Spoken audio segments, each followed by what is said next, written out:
Just doing my job.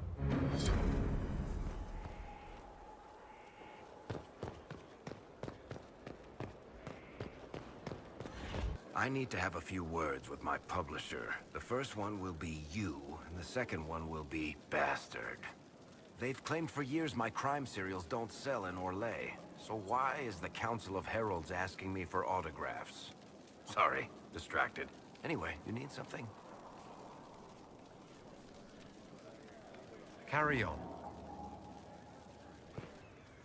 There are spirits hovering by the veil to observe the thrones of powerful nations. The machinations, betrayals. After our time in Halam Shiral, I understand why. I had forgotten how I missed court intrigue. I'm pleased you had a good time. Political gambits, broken promises, half-truths. It is a palace full of motivation, and motivation is where great things happen. In any event, Gaspard should be a steadfast ally. Briala will keep him in check, and look after the elves. I hope Briala is able to use her position to help your people. How would helping Briala help? Oh, you mean elves? I'm sorry, I was confused. I do not consider myself to have much in common with the elves.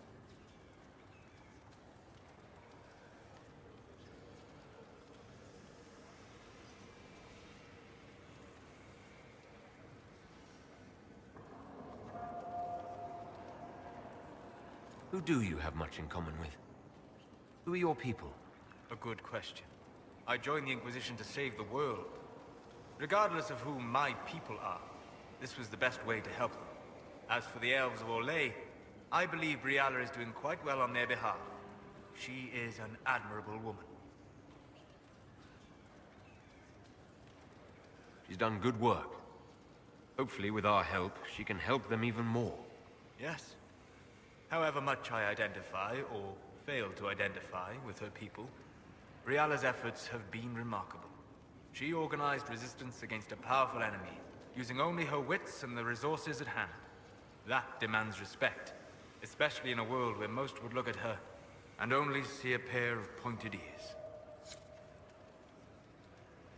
My friend. I'd be interested in hearing your opinions on elven culture. Perhaps you could ask Sarah. She has opinions.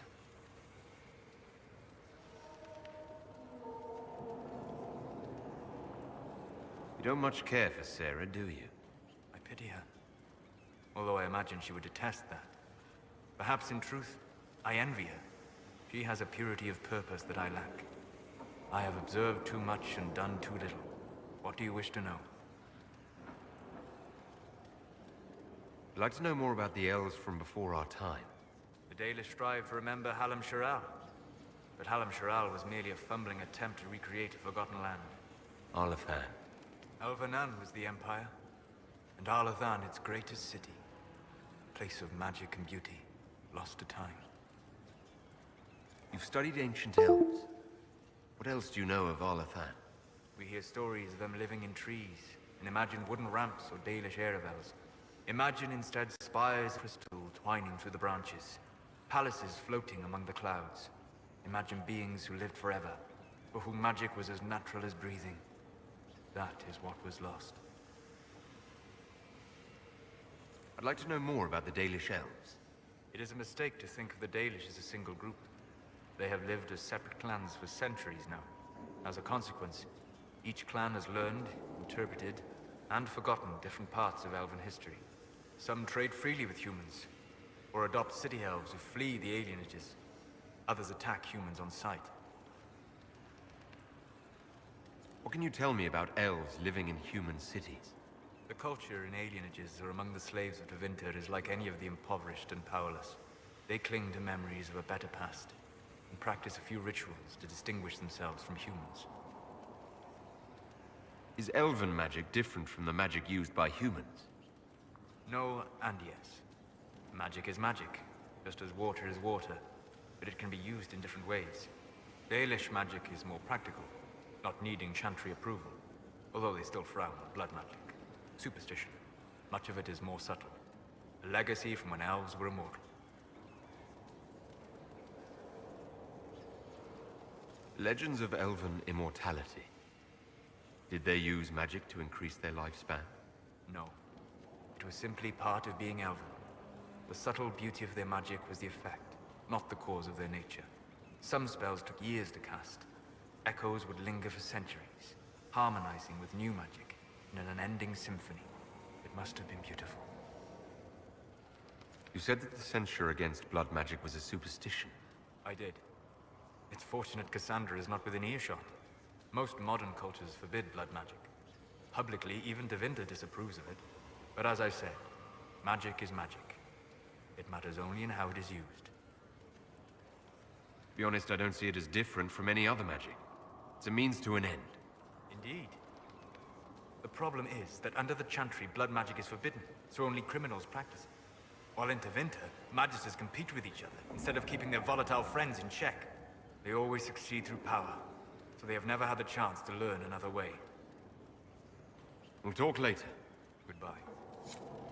Good afternoon. I need to know more about Corypheus. He has lost his army, and he has lost Orlais. That eliminates military or political means to rebuild Tevinter. He will need to demonstrate that no one in this world can stand against his magic. It will not be subtle. We'll talk later. Goodbye.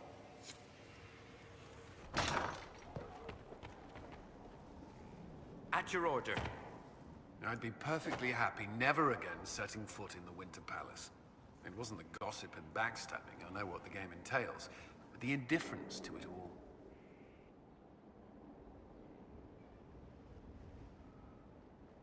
Showing interest reveals weakness. Something nobles are quick to exploit. No doubt you're right. The Chantry can be the same.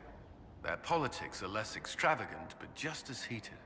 Gaspard rules a country. The divine influences half a continent. Is there anything I should know? My senior officers report that the soldiers are in good spirits. Having the Imperial Army as an ally has bolstered their confidence. The Orlesian military is highly regarded. Of course, I'd wager our own recruits are equal to any chevalier. That's all for now. Another time, then.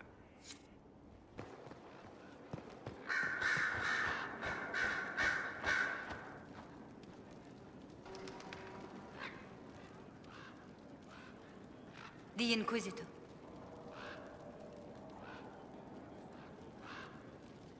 The Inquisitor. How bracing to be in the thick of the game again. The last time I was at Alam Shiral was Countess Letienne's wedding.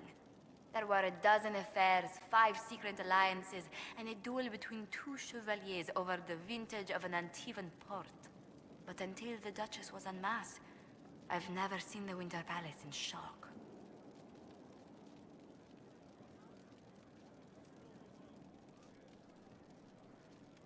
No one can say the evening wasn't memorable. No, I should think not. I must confess, when Celine was killed, my first reaction wasn't sorrow. It was disappointment. How could the Empress of Orlais be taken in by the Duchess's plot? Celine trusted me, us, to help her. She trusted she could use us. But let's not lose sight of victory. Your actions at the ball have secured us allies and favors alike.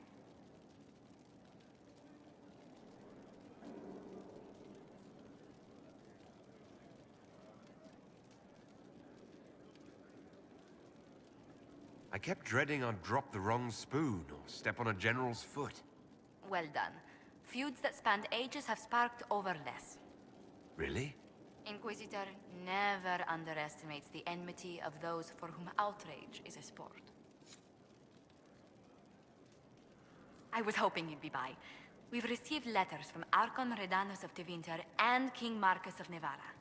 For both monarchs to come to us is nearly unheard of.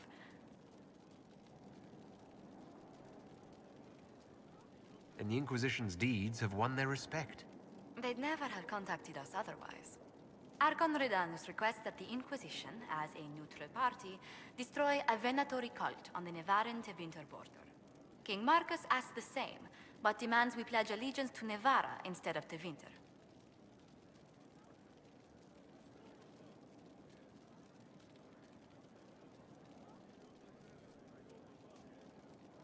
What course of action would you take if you were in my place?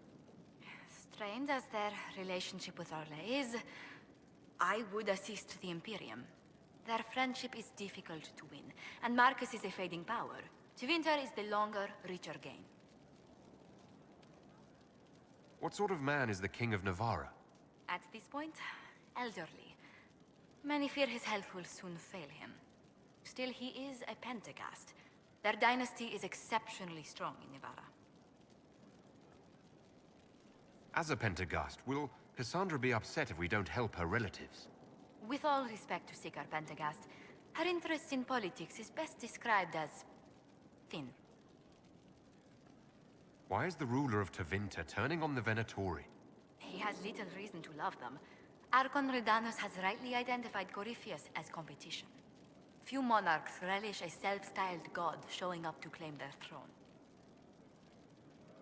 Tell me about Redanus.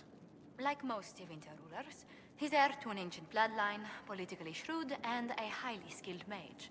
Rumor also claims he has an incredibly soft spot for cats. I actually have relatives in Navarra. If you reason with the Archon, the Trevelyans can persuade King Marcus we should help both countries. Letting the Inquisition curry favor with both Tevinter and Navarra. Most ideal.